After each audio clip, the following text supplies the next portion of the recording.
ವೀಕ್ಷಕರೇ, ಕೈಲಾಗದು ಎಂದು ಕೈಕಟ್ಟಿ ಕುಳಿತರೆ ಆಗದು ಕೆಲಸವು ಮುಂದೆ ಅನ್ನೋದು ನಮ್ಮ ನೆಚ್ಚಿನ ಅಣ್ಣವರು ಹೇಳಿದ ಮಾತಿದು. ಕೈಲಾಗದು ಎಂದು ಕೈಕಟ್ಟಿ ಕುಳಿತರೆ ಸಾಗದು ಕೆಲಸವು ಮುಂದೆ, ಸಾಗದು ಕೆಲಸವು ಮುಂದೆ. ಈ ಮಾತಿಗೆ ಬದ್ಧವಾಗಿ ಕೆಲಸ ಮಾಡ್ತಿರೋ ವ್ಯಕ್ತಿ ಸಮೀರ್ ಮಂಡ್ಯ. ಹೌದು, ಇವತ್ತು ನಾವು ನಿಮಗೆ ಸಮೀರ್ ಮಂಡ್ಯ ಅವರ ಸಾಹಸ ಗಾಥೆಯನ್ನ ಹೇಳೋದಕ್ಕೆ ಹೊರಟಿದ್ದೇವೆ. ಇದೊಂದು ವಿನೂತನ ಪ್ರಯೋಗ. ನಮ್ಮ ಕರ್ನಾಟಕದಲ್ಲಿ ಇಂತಹದ್ದೊಂದು ಪ್ರಯತ್ನವನ್ನ ಯಾರೂ ಕನಸಿನಲ್ಲೂ ಕೂಡ ಅಂದುಕೊಂಡಿರಲಿಲ್ಲ.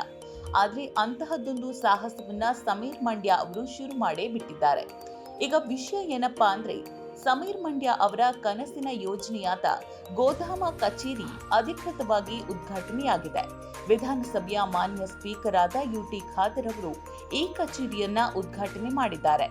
ಈ ಸಮಾರಂಭದಲ್ಲಿ ಮುಖ್ಯ ಅತಿಥಿಗಳಾಗಿ ನಿವೃತ್ತ ಐಪಿಎಸ್ ಅಧಿಕಾರಿಗಳಾದ ಡಾಕ್ಟರ್ ಸುಭಾಷ್ ಭರಣಿ, ಹಿರಿಯ ಪತ್ರಕರ್ತ, ರಾಜ್ಯೋತ್ಸವ ಪ್ರಶಸ್ತಿ ಪುರಸ್ಕೃತ ಬಿಎಂ ಹನೀಫ್ ಸೇರಿದಂತೆ ನಾಡಿನ ವಿವಿಧ ವಲಯದ ಅನೇಕ ಗಣ್ಯರು ಭಾಗವಹಿಸಿ ಶುಭ ಹಾರೈಸಿದ್ದಾರೆ. ಸ್ನೇಹಿತರೆ, ಗೋಧಾಮ ಅನ್ನೋದು ಸಮೀರ್ ಮಂಡ್ಯ ಅವರ ಕನಸಿನ ಯೋಜನೆ. ಇದು ಬರೀ ಬಿಸ್ನೆಸ್ ಅಲ್ಲ, ಮುಖ್ಯವಾಗಿ ಸಮಾಜ ಸೇವೆ. ನಿಮ್ಗೆಲ್ಲ ಗೊತ್ತೇ ಇದೆ, ಸಮಾಜದಲ್ಲಿ ಗೋವಿಗೆ ಅತ್ಯುನ್ನತ ಸ್ಥಾನ ಇದೆ, ಅದಕ್ಕೆ ಆದ ಸಂಸ್ಕೃತಿ ಇದೆ. ಇಂತಹ ಗೋವನ್ನ ಸಾಕಿ ಸಲುವಿ ಬೆಳೆಸುವ ಕೆಲಸವನ್ನ ಒಬ್ಬ ಮುಸ್ಲಿಂ ವ್ಯಕ್ತಿ ಮಾಡ್ತಾ ಇದ್ದಾರೆ. ಸಮಾಜದಲ್ಲಿದ್ದ ಪೂರ್ವಾಗ್ರಹಗಳನ್ನ ಕಾಯಕದ ಮೂಲಕವೇ ಹೊಡೆದು ಹಾಕ್ತಿದ್ದಾರೆ. ಮೊದಲು ಮಂಡ್ಯ ಸಮೀಪದಲ್ಲಿ ಗೋಧಾಮವನ್ನ ಪ್ರಾರಂಭಿಸಿದ ಸಮೀರ್ ಮಂಡ್ಯ ಈಗ ಅದರ ತರಬೇತಿ ಕೇಂದ್ರವನ್ನ ರಾಜಧಾನಿ ಬೆಂಗಳೂರಿನಲ್ಲಿ ಪ್ರಾರಂಭ ಮಾಡಿದ್ದಾರೆ. 2,000 ಚದರಡಿಯ ಅತಿದೊಡ್ಡ ಕಚೇರಿ ಕೂಡ ವಿದ್ಯುಕ್ತವಾಗಿ ಆರಂಭಗೊಂಡಿದೆ. ತರಬೇತಿ ಕೇಂದ್ರವನ್ನ ಉದ್ಘಾಟನೆ ಮಾಡಿದ ಸ್ಪೀಕರ್ ಯುಟಿ ಖಾದರ್ ಅವರು ಶುಭ ಹಾರೈಸಿ ಮಾತನಾಡಿದರು. ರಾಜ್ಯದಲ್ಲಿ ಪ್ರಪ್ರಥಮವಾಗಿ ಗೋಧಾಮ ಎಂಬ ಹೈನುಗಾರಿಕೆಯ ಅಭಿವೃದ್ಧಿಗೆ ಸಂಬಂಧಪಟ್ಟಾಗೆ ಮತ್ತು ಇದರ ಒಂದು ಹೈನುಗಾರಿಕೆ ಒಂದು ಪರೋಕ್ಷವಾಗಿ ಒಂದು ಕಮರ್ಷಿಯಲ್ ಆಕ್ಟಿವಿಟೀಸ್ ಆಗಿ ಹೇಗೆ ಪರಿವರ್ತನೆ ಒಂದು ತರಬೇತಿ ಕೇಂದ್ರವನ್ನು ಪ್ರಾರಂಭ ಮಾಡುವ ಸಂತೋಷ. ನಾನೆಲ್ಲರ ಪರವಾಗಿ ನಾನು ಸಮೀರ್ ಅವರನ್ನು ಮತ್ತು ಈ ತಂಡವನ್ನು ಅಭಿನಂದಿಸ್ತೇನೆ.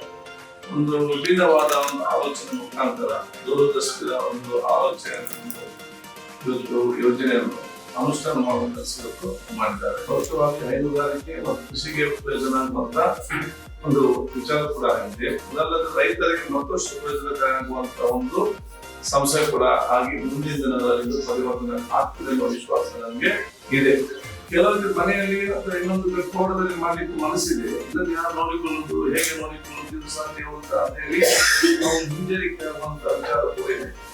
ಅಂತ ವರ್ಗದವರಿಗೆ ಇದೊಂದು ಧೈರ್ಯ ಮತ್ತು ಆತ್ಮವಿಶ್ವಾಸ ಕೊಡುವಂತ ಕೇಂದ್ರ ಕೂಡ ಖಂಡಿತವಾಗಿ ಇವತ್ತು ಆಗ್ತದೆ.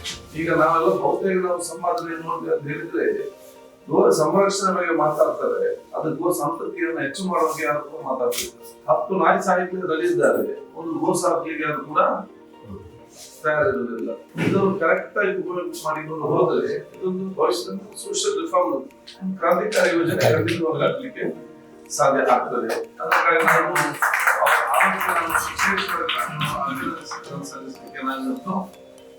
ಬಯಸ್ತೇನೆ. ಅದಕ್ಕೆ ಬಹುಶಃ ನಾನು ಯಾವ ಒಂದು ಮಾತಿದೆ, ಬಹುಶಃ ನಾವೊಬ್ಬರಿಗೆ ಎಲ್ಲಿ ಊಟ ಕೊಡೋ ಬದಲು, ಒಂದು ದಿವಸ ಊಟ ಕೊಡೋ ಬದಲು ಹೇಗೆ ಊಟ ತಯಾರು ಮಾಡ್ಬೇಕಂದ್ರೆ ನಾವು ತೋರಿಸ್ಕೊಡ್ಬೇಕು. ಆ ಕೆಲಸವನ್ನು ಮಾಡ್ತಾ ಇದ್ದೇವೆ ಈ ಸಂಸ್ಥೆಗಳು ಅಂತ ಹೇಳಿಕೊಂಡು. ಇದೇ ಸಂದರ್ಭದಲ್ಲಿ ನಿವೃತ್ತ ಐಪಿಎಸ್ ಅಧಿಕಾರಿಗಳಾದ ಡಾಕ್ಟರ್ ಸುಭಾಷ್ ಭರಣಿ ಕೂಡ ಈ ಉದ್ಘಾಟನಾ ಸಮಾರಂಭದಲ್ಲಿ ಭಾಗವಹಿಸಿ ಮಾತನಾಡಿದರು. ಅವರ ಮಾತುಗಳನ್ನೊಮ್ಮೆ ಕೇಳಿಸ್ಕೊಳ್ಳಿ. ನೀವೆಲ್ಲ ಚೆನ್ನಾಗಿರ್ಬೇಕು. ನೀವು ಒಂದು ಇಂಥ ಇನ್ಸ್ಟಿಟ್ಯೂಷನ್ ಮಾಡಿದ್ದೀರಾ, ಬಾಡಿಗೆ ಬೀಡಿಗೆ ನಾನು ಎಲ್ಲೋ ಒಂದು ಸಣ್ಣ ಇದು ಮಾಡ್ಕೊಂಡಿರ್ತಾರೆ ಹೋಗಿ ಇದು ಮಾಡೋದು, ನಾವು ಭಾಗವಹಿಸೋದು. ನೀವು ನಿಜವಾದ ಪ್ರೊಫೆಷನಲ್ ಅಂತ ನನ್ನ ಲಕ್ಷ್ಯ. ನಿಮ್ಗೆಲ್ಲ ಒಳ್ಳೇದಾಗ್ತದೆ. ನಾನು ದೇವರಲ್ಲಿ ಈ ಗೋವುಗಳಿಗೆ ಈ ರೀತಿ ಯಾರೋ ಯೋಚನೆ ಮಾಡಿರಲಿಲ್ಲ. ನೀವು ನಿಜವಾದ ಒಂದು ಜ್ಞಾನ ಸಂಪತ್ತು, ಜ್ಞಾನ ಭಂಡಾರ ನಿಮಗೆ ಅಂತ ಅದನ್ನ ದಯವಿಟ್ಟು ಕೊಡಿ. ನೀವು ಯಾರು ಅನ್ನೋದು ನನಗೆ ಗೊತ್ತಿಲ್ಲ, ಈ ಮುಂಚೆ ಏನೇನು ಮಾಡಿದ್ದೀರಾ ಅದೇನು ಗೊತ್ತಿಲ್ಲ ಸಹ. ಅದು ನಿಮ್ಮ ಬಗ್ಗೆ ಒಂದು ಒಳ್ಳೆ ಮಾತು ಹೇಳ್ಕೊಡ್ತಾರೆ. ನಿಮಗೆ ದೇವರು ಆಯುರ ಆರೋಗ್ಯ ಸಂಪತ್ತು, ಈ ಗೋ ಸಂಪತ್ತನ್ನ ಜಾಸ್ತಿ ಕೊಡಲಿ. ಆಮೇಲೆ ನಿಮ್ಮ ಹೆಸರು ಚಿರಸ್ಥಾಯಿ ಆಗಿರುತ್ತೆ. ಇದಕ್ಕೆ ಒಂದು ಏನು ಟ್ರೈನಿಂಗ್ ಪ್ರೋಗ್ರಾಮ್ ಅಂತ ರೂಪಿಸಿದಿರಲ್ಲ. ನಾನು ಬರ್ಬೇಕಂತ, ಯಾಕಂದ್ರೆ ನಾನೇನು ಈಗ ಖಾಲಿ ಇದ್ದೀನಿ, ನಾನು ಅಲ್ಲಿ ಬಂದು ಒಂದು ಅಟೆಂಡ್ ಮಾಡ್ತೀನಿ. ನಾವು ಶಾರ್ಟ್ ಕೋರ್ಸ್ ಮಾಡಿದ್ರೆ ಇನ್ನೂ ಒಳ್ಳೇದು. ಒಂದು 1 ವೀಕ್ 3 ಡೇಸ್ ಮಾಡಿ ನಾನು ತುಂಬಾ ಜನರನ್ನ ಕಳಿಸ್ಕೊಡ್ತೇನೆ. ನಿಮ್ಗೆ ಒಳ್ಳೇದಾಗಲಿ. ನಾನು ಎಷ್ಟು ಸಮಯ ಇನ್ನು ಈ ಕಾರ್ಯಕ್ರಮದಲ್ಲಿ ಭಾಗವಹಿಸಿದ್ದ ನಾಡಿನ ಖ್ಯಾತ ಪತ್ರಕರ್ತ BM ಹನೀಫ್ ಅವರು ಕೂಡ ಮಾತನಾಡಿದ್ದಾರೆ. ಗೋವಿನ ಮಹತ್ವವನ್ನ ತಮ್ಮ ಅನುಭವದ ಜೊತೆಗೆ ವಿವರಿಸಿದ್ದಾರೆ. ಇದು ಈಗಿನ ಜನರೇಷನ್ಗೆ, ಹೊಸ ಜನರೇಷನ್ಗೆ ಸ್ಪೀಕರ್ ಅವರು ಹೇಳಿದ ಹಾಗೆ ಬೇರೆ ಎಲ್ಲ ಪ್ರಾಣಿಗಳನ್ನು ಸಾಕ್ತೀವಿ ನಾವು, ಸಾಕು ಪ್ರಾಣಿಗಳನ್ನು, ಅಂದ್ರೆ ಗೋವನ್ನು ಸಾಕುವುದಿಲ್ಲ ಅನ್ನೋದು ಇದು ಈ ದೇಶಕ್ಕೆ ಈಗಾಗಲೇ ಬಹಳ ದೊಡ್ಡ ಹೊರೆಯಾದಂತ ಸಾಧ್ಯ. ಒಂದು ಕಡೆ ಇರುವಂತ ಎಂಪ್ಲಾಯ್ಮೆಂಟ್ ಜನರೇಷನ್ ನಾವು ನೋಡ್ತಾ ಇದ್ದೇವೆ. ಎರಡನೇದಾಗಿ ಆರೋಗ್ಯೋತ್ತಮವಾದಂತಹ ಜೀವನ. ಇದು ಬಹಳ ಒಳ್ಳೆಯ ಒಂದು ಕೋರ್ಸ್ ಮಾಡಿದ್ರೆ, ಈ ಕೋರ್ಸ್ ಅನ್ನ ಇದು 11 ದಿನ ಅಲ್ಲ, ಇನ್ನೊಂದು 3 ತಿಂಗಳ ಕೋರ್ಸ್ಗಳು ಮಾಡುತ್ತಾರೆ. ಒಂದು ಡಿಪ್ಲೊಮಾ ಆಗಿದೆ. ಈಗ ಅವರು ಡಿಗ್ರಿ ಸರ್ಟಿಫಿಕೇಟ್ ಕೊಡ್ತಾರೆ ಈ ತರಬೇತಿ ಕೊಡೋದವರಿಗೆ. ಅದು ಬೇರೆ ಯೂನಿವರ್ಸಿಟಿಗಳಿಗೆ ತಯಾರು ಮಾಡ್ತೀವಿ. ಆಮೇಲೆ ವಿದೇಶಗಳಿಗೆ ತಂತ್ರಜ್ಞಾನವನ್ನು ಕಲ್ತ್ಕೊಳ್ಳೋದಕ್ಕೆ ಕಲಿಸ್ಬೋದು. ಆ ಥರದ್ದೆಲ್ಲ ಬಹಳ ಒಳ್ಳೆಯ ತುಂಬಾ ತುಂಬಾ. ಆಮೇಲೆ ಇವರಿಗೆ ಸೆಂಟ್ರಲ್ ಗೌರ್ಮೆಂಟ್ ನಲ್ಲಿ ಒಂದು ಸಬ್ಸಿಡಿ ಸ್ಕೀಮ್ 50% ಸಬ್ಸಿಡಿ ಸಿಗ್ತಾ ಇದೆ. ಈಗ ಕರ್ನಾಟಕದವರಿಗೆ ಸಿಗ್ತಾ ಇಲ್ಲ. ಯಾಕೆಂತ ಹೇಳಿದ್ರೆ ಅದಕ್ಕೆ ಕಂಡೀಷನ್ ಎಷ್ಟು ಬೇಕಂತ ನೀವು 25 ಎಕರೆ ಜಮೀನಿದ್ರೆ ಮಾತ್ರ ಸಿಗುತ್ತೆ ಸಬ್ಸಿಡಿ. ನೋಡಿ, ನಮ್ಮ ಗಮನಕ್ಕೆ ತೋರಿಸ್ತಾ ಇದ್ದೀವಿ. ಏನಾದ್ರೂ ಸಭೆಗಳು ಸ್ವಲ್ಪ ಕಾಂಟ್ಯಾಕ್ಟ್ ಇಟ್ಕೊಳ್ಳಿ, ಅದನ್ನ ಸಡಿಲಿಸ್ಬೋದು. ನಾನು ಹೇಳಿದಾಗ ಮಂಡ್ಯದಲ್ಲಾಗಲಿ, ಬೆಂಗಳೂರಲ್ಲಾಗಲಿ, ಔಟ್ಸ್ಕಟ್ಟಲ್ಲಾಗಲಿ ಅಷ್ಟು ಜಮೀನು ಸಿಗುದಿಲ್ಲ. ಆಮೇಲೆ ಅಷ್ಟು ಜಮೀನು 25 ಎಕರೆ ತಗೊಂಡು ನಾವು ಸಾಲ ಗೀಲ ಮಾಡಿ ಅವ್ನು ಮುಗಿದೋಗ್ಬಿಡ್ತಾನೆ. ಸಮೀರ್ ಅವರು ಸಾಹಸಿ, ಅವರು ಹಳೆಯ ಸಾಹಸಿಗಳಲ್ಲಿ ನಮ್ಮ ಉಮರ್ ಹೇಳ್ತಾ ಇರ್ತಾರೆ. ಅವರು ಖಂಡಿತವಾಗ್ಲೂ ಇಂಥ ಒಂದು ಒಳ್ಳೆಯ ಕೆಲಸವನ್ನು ಮಾಡ್ತಾ ಇದ್ರೆ ಅವರಿಗೆ ಸಮೀರಲ್ಲಿ ಶುಭ ಹಾರೈಸ್ತಾ ಬಹಳ ಒಳ್ಳೆಯ ರೀತಿಯಲ್ಲಿ ಅಭಿವೃದ್ಧಿ ಹೊಂದಿ ಸಾಧ್ಯವಾದಷ್ಟು ಹೆಚ್ಚು ಯುವಕರು. ಸ್ನೇಹಿತರೆ, ಇಟ್ಟರೆ ಸಗಣಿಯಾದೆ, ತಟ್ಟಿದರೆ ಕುರುಳಾದೆ, ಸುಟ್ಟರೆ ನೊಸಲಿಗೆ ವಿಭೂತಿಯಾದೆ, ತಟ್ಟದೆ ಹಾಕಿದರೆ ಮೇಲು ಗೊಬ್ಬರವಾದೆ, ನೀನಾರಿಗಾದೆಯೋ ಎಲೆ ಮಾನವ, ಹರಿಹರಿ ಗೋವು ನಾನು ಅನ್ನೋ ಮಾತಿದೆ. ಈ ಸಾಲುಗಳು ಗೋವಿನ ಮಹತ್ವವನ್ನ ಸಾರಿ ಸಾರಿ ಹೇಳ್ತಾ ಇದ್ದಾವೆ. ಇಂತಹ ಗೋವುಗಳನ್ನ, ಅಂದ್ರೆ ಬಹುಪಯೋಗಿಯಾಗಿರೋ ಗೋವುಗಳಿಗೋಸ್ಕರ ನಾವು ಹಸುವಿನ ಸೇವಕರು ಅಂತ ಹೇಳ್ಕೊಂಡು ಗೋ ತರಬೇತಿ ಶಾಲೆ ಆರಂಭಿಸಿ ಗೋಧಾಮ ಕಚೇರಿಯನ್ನ ಆರಂಭಿಸಿರುವ ಈ ಕಾರ್ಯಕ್ರಮದ ಕೇಂದ್ರ ಬಿಂದು ಸಮೀರ್ ಮಂಡ್ಯ ಅವರು ತಮ್ಮ ಕನಸಿನ ಯೋಜನೆಯ ಬಗ್ಗೆ ಮಾತನಾಡಿದ್ದಾರೆ.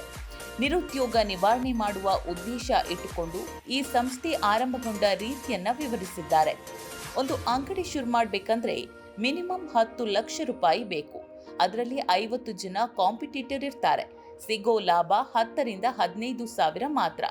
ಆದ್ರೆ ಹೈನುಗಾರಿಕೆಗೆ 5 ಲಕ್ಷ ಬಂಡವಾಳ ಹಾಕಿ ಮಾಡಿದ್ರೆ ಕನಿಷ್ಠ 50 ಸಾವಿರ ತಿಂಗಳಿಗೆ ದುಡಿಯಬಹುದು. ಇದಕ್ಕೆ ಸ್ಪರ್ಧಿಗಳಿಲ್ಲ, ಮಾರುಕಟ್ಟೆಯ ತಲೆಬಿಸಿ ಇಲ್ಲ. ಹಾಕಿರೋ ಬಂಡವಾಳಕ್ಕೆ ವಿಮೆ ಲಭ್ಯ ಇರ್ತದೆ. ಸಾಲ ಪಡೆದಲ್ಲಿ ಸರ್ಕಾರಗಳಿಂದ ಸಬ್ಸಿಡಿ ಕೂಡ ದೊರೆಯುತ್ತದೆ. ಹಸು ಸಾಗಾಣಿಕೆಯಿಂದ ಹಾಲಿನಿಂದ ಲಾಭ ಇದೆ. ಗೊಬ್ಬರ ಗಂಜಲಗಳಿಂದ ಲಾಭ ಇದೆ. ಇದು ಸಾಕಪ್ಪ, ಉದ್ಯಮ ನಿಲ್ಲಿಸಬೇಕು ಅಂದ್ರೆ ನಿಮ್ಮ ಹಣ 100ಕ್ಕೆ 100ರಷ್ಟು ಮರುಪಾವತಿ ಆಗತ್ತೆ. ಅಷ್ಟು ಸುರಕ್ಷಿತ ಉದ್ಯಮ ಬಹುಶಃ ಬೇರೊಂದಿಲ್ಲ. ಸರಿಯಾದ ಮಾಹಿತಿ, ತರಬೇತಿ ತಗೊಂಡು ಮಾಡಿದ್ದಲ್ಲಿ ಇಂತಹದ್ದೊಂದು ಯಶಸ್ವಿ ಉದ್ಯಮ ಮತ್ತೊಂದಿಲ್ಲ. ಮತ್ತೇನಂದ್ರೆ ಈ ತನಕ ಹಾಲಿನ ದರ ಕಡಿಮೆಯಾದ ಸುದ್ದಿಗಳನ್ನ ನಾವು ಕೇಳಿಲ್ಲ. ಅದು ಆಗೋದೂ ಇಲ್ಲ. ಇಲ್ಲಿ ನಷ್ಟ ಅನ್ನೋದೇ ಇಲ್ಲ ಅಂತ ವಿವರಿಸಿದ್ರು. ಹೀಗಾಗಿ ನಿರುದ್ಯೋಗಿಗಳು ಸರ್ಕಾರಿ ಕೆಲಸಕ್ಕಾಗಿ ಕಾಯದೆ, ಕೆಲಸವಿಲ್ಲ ಅನ್ನೋ ನೆಪ ಒಡ್ಡದೆ, ಅದೇ ಅನ್ನೋರು ಹೇಳಿದ್ರಲ್ವಾ, ಕೈಲಾಗದು ಅಂತ ಕೈಕಟ್ಟಿ ಕುಳಿತರೆ ಆಗದು ಕೆಲಸವೂ ಮುಂದೆ. ಹೀಗಾಗಿ ಪ್ರತಿಯೊಬ್ಬ ವ್ಯಕ್ತಿಯು ಶ್ರೀಮಂತರಾಗೋದ್ರಲ್ಲಿ ಅನುಮಾನವೇ ಬೇಡ. ನಮ್ಮ ಮನೆಗೊಬ್ಬ ಶ್ರೀಮಂತ ಎನ್ನುವ ಸಂಕಲ್ಪದೊಂದಿಗೆ ಈ ತರಬೇತಿ ಕೇಂದ್ರವನ್ನ ಮಾಡಲಾಗಿದೆ. ದಯವಿಟ್ಟು ಸದುಪಯೋಗ ಪಡಿಸಿಕೊಂಡು ಶ್ರೀಮಂತಿಕೆಯ ಕನಸನ್ನ ನನಸಾಗಿಸಿ ಅಂತ ಸಮೀರ್ ಮಂಡ್ಯ ಅವರು ವಿವರಿಸಿದ್ರು. ಯಾವುದೇ ಒಂದು ಸಣ್ಣ ಉದ್ಯಮ ನೀವು ಶುರು ಮಾಡ್ತೀರಾ ಅಂದ್ರೆ ಕನಿಷ್ಠ 5 ರಿಂದ 10 ಲಕ್ಷ ರೂಪಾಯಿ ಬೇಕು. ಅದೇನಾದ್ರೂ ನಡೀಲಿಲ್ಲ, ಕಾಂಪಿಟೇಷನ್ ಜಾಸ್ತಿ ಇತ್ತು ಅಂದ್ರೆ ನೀವು ಒಂದು ಮುಚ್ಚಿದ್ರೆ 5 ರಿಂದ 10 ಲಕ್ಷ ರೂಪಾಯಿ ನಿಮಗೆ ವಾಪಸ್ ಸಿಗುವಂಥದ್ದಲ್ಲ. ನೀವು ಮಾಡ್ತೀರಾ ಅಂದ್ರೆ ಇಂಟೀರಿಯರ್ ಹಣ ವಾಪಸ್ ಬರಲ್ಲ, ಕೊಟ್ಟಿರೋ ಬಾಡಿಗೆ ವಾಪಸ್ ಬರಲ್ಲ, ಅಥವಾ ಯಾವುದೇ ವಸ್ತು ಕೊಳ್ತೋದ್ರೆ ನಿಮ್ಗೆ ವಾಪಸ್ ಸಿಗಲ್ಲ. ಇಂಥ ಪರಿಸ್ಥಿತಿಯಲ್ಲಿ ಈಗ ನಾವು ಹೈನುಗಾರಿಕೆ ಅನ್ನುವಂಥದ್ದು ಕಡೆ ಗಮನ ಕೊಡೋದೇ ಆದರೆ, ಹೈನುಗಾರಿಕೆ ಯಾಕೆ ಮಾಡಬೇಕು ನೋಡಿ, ಇವತ್ತು ನಮ್ಮ ಹಸುಗಳ ತಳಿಗಳು ಏನಿದೆ ಅದು ಪರಿಚಯಗಳೇ ಇಲ್ಲ ಜನರಿಗೆ.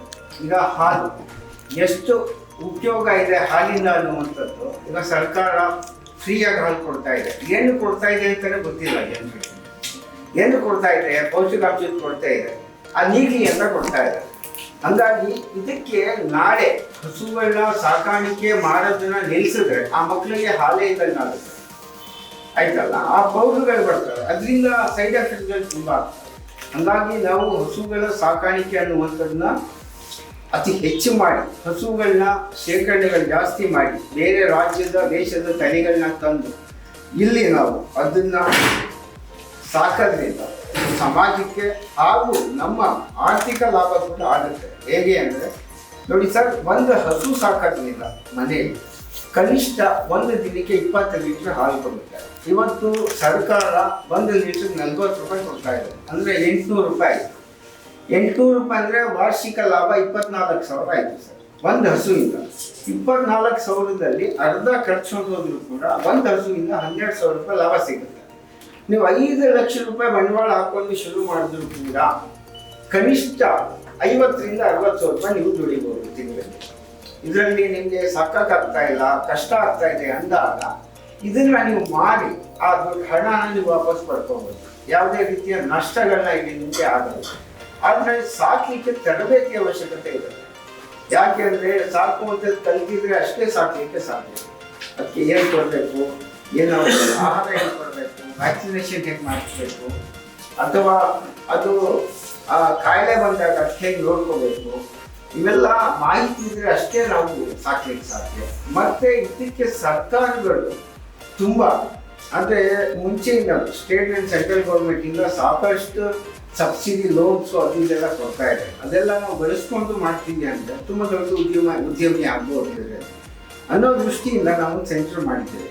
ಇದರಿಂದ ನಮ್ಮ ಸೆಂಟ್ರಿಂದ ಸಿಗುವಂಥದ್ದು ಹಸು ಹೇಗೆ ಸಾಕಬೇಕು ಅನ್ನೋದು ಒಂದು ಮಾಹಿತಿ ನೋಡಿ, ಹಸುಗಳು ಏನಕ್ಕೆ ಸಾಕಬೇಕು ಅನ್ನೋದು ಎರಡು. ಮೂರನೇದು ನಾವು ಲೋನು ಅಂದರೆ ಯಾವ ಬ್ಯಾಂಕಲ್ಲಿ ಇದಕ್ಕೆ ಸಬ್ಸಿಡಿ ಸಿಗುತ್ತೆ, ಯಾವುದ್ರಲ್ಲಿ ಸಿಗಲ್ಲ, ಎಷ್ಟು ಸಿಗುತ್ತೆ, ಈ ಮಾಹಿತಿ ಎಲ್ಲ ಕೊಡ್ತೇವೆ. ಜೊತೆಗೆ ನಮ್ಮ ಕಡೆಯಿಂದ ಫ್ರೀಯಾಗಿ ಪ್ರಾಜೆಕ್ಟ್ ರಿಪೋರ್ಟ್ ಕೂಡ ನಾವು ಮಾಡಿಕೊಡ್ತೇವೆ. ಈ ಥರದ್ದು ನೀವು ನಮ್ಮ ಇನ್ಸ್ಟಿಟ್ಯೂಷನಲ್ಲಿ ಇದಕ್ಕಿಂತ ಇನ್ನೂ ಹೆಚ್ಚಿನ ಲಾಭಗಳೆಲ್ಲ ಸಿಗ್ತವೆ ಸರ್. ನಾವು ಇಲ್ಲಿ ಥಿಯರಿ ಕ್ಲಾಸ್ ಇಲ್ಲಿದೆ, ನಮ್ಮ ಮಂಡ್ಯದಲ್ಲಿ ಗೋದಾಮ ಇದೆ, ಪ್ರಾಕ್ಟಿಕಲ್ಗೆ ನಾವೇ ಎಲ್ಲ ಅಕಾಮಿಡೇಷನ್ ಎಲ್ಲ ಕೊಟ್ಟು ಟ್ರೈನಿಂಗ್ ಕೊಡ್ತೇವೆ. ಹಾಲು ಕರೆಯೋದು ಹೇಗೆ, ನಾವು ಆಹಾರ ಕೊಡೋದು ಹೇಗೆ, ಫೀಡ್ಸ್ ಎಷ್ಟು ಕೊಡಬೇಕು, ಹುಲ್ಲು ಎಷ್ಟು ಕೊಡಬೇಕು ಅನ್ನೋ ಮಾಹಿತಿ ಎಲ್ಲ ನಾವು ಕೊಡ್ತೇವೆ. ಹಂಗಾಗಿ ಯಾರು ಮಾಡಿಲ್ಲ ಸರ್, ಇದು ಹೊಸದಾಗಿ ನಾವು ಮಾಡ್ತಾ ಇದ್ದೇವೆ. ಹಾಗಾಗಿ ಎಲ್ಲರ ಆಶೀರ್ವಾದ ನಮ್ಮ ಮೇಲೆ ಇದ್ದರೆ ಬಹುತೇಕ ಸಮಾಜಕ್ಕೂ ಒಳ್ಳೆಯದಾಗುತ್ತೆ. ಮತ್ತು ನಾವೇನೋ ಸಮಾಜಕ್ಕೆ ಕೊಡ್ತೀವಿ ಆತ್ಮ ತೃಪ್ತಿ ಇರುತ್ತೆ ಅನ್ನೋ ದೃಷ್ಟಿಯಿಂದ ಈ ಸಂಸ್ಥೆನ ಮಾಡ್ತಾ ಇದ್ದೀವಿ ಸರ್. ಆತ್ಮೀಯ ಸ್ನೇಹಿತರೆ, ಸಮೀರ್ ಮಂಡ್ಯ ಅವರ ಕನಸಿನ ಕಾರ್ಯಕ್ರಮ ಅರ್ಥಬದ್ಧವಾಗಿ ಆರಂಭಗೊಂಡಿದೆ. ಈ ಕಾರ್ಯಕ್ರಮದಲ್ಲಿ ವಿವಿಧ ಕ್ಷೇತ್ರಗಳಲ್ಲಿ ಸಾಧನೆ ಮಾಡಿದ ಹಲವಾರು ಗಣ್ಯರು ಭಾಗವಹಿಸಿದ್ದು ಸಮೀರ್ ಮಂಡ್ಯ ಅವರಿಗೆ ಶುಭ ಕೋರಿದ್ರು. ಈ ಶುಭ ಸಂದರ್ಭದಲ್ಲಿ ಭಾಗವಹಿಸಿದ್ದ ಐಎಎಸ್, ಕೆಇಎಸ್, ಐಪಿಎಸ್ ಅಧಿಕಾರಿಗಳು, ವೈದ್ಯರು, ಸಾಕಷ್ಟು ಪತ್ರಕರ್ತರು, ಉದ್ಯಮಿಗಳು, ರಾಜಕಾರಣಿಗಳು ಸೇರಿದಂತೆ ಎಲ್ಲ ಗಣ್ಯರಿಗೂ ಗೋದಾಮದ ಪರವಾಗಿ ಸಮೀರ್ ಮಂಡ್ಯ ಅವರು ನಮ್ಮ ಚಾನೆಲ್ ಮೂಲಕ ಧನ್ಯವಾದವನ್ನ ತಿಳಿಸಿದ್ದಾರೆ.